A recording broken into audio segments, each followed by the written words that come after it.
Mayalika te Gamon thaga chong han niknya le chau ta sa chanya Gamon jo ho nu ga lu ga ho chong ga ji ho jo lam do le na ho ji ma ning ma ta nu ni na lu yo la le ya ma za mo ji kho ni mya la mya thang mu de le nga no e ne ya su ya ma ba ni nu nya ji mi ne no ga se ma si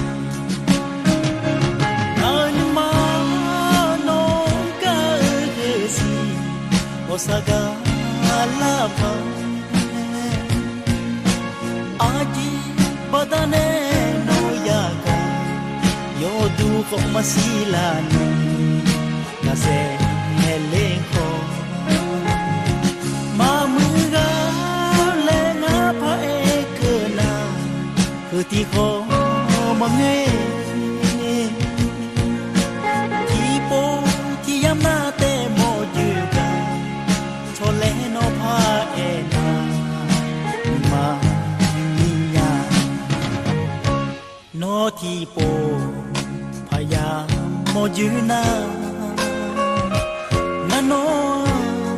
ti do na ha mo nya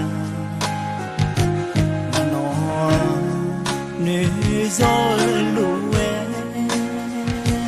no ho nga nu yo mia la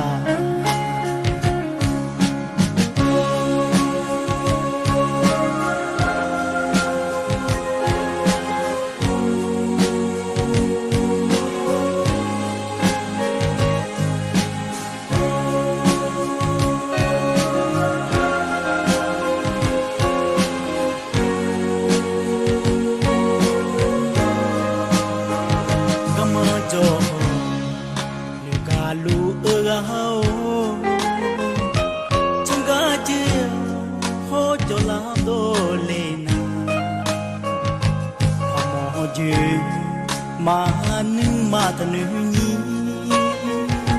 pha e na lu yo la le ya ma za mo ju kho ni mya la mya tha mu de le nga no e ne ya su ya ma ba ni nu nya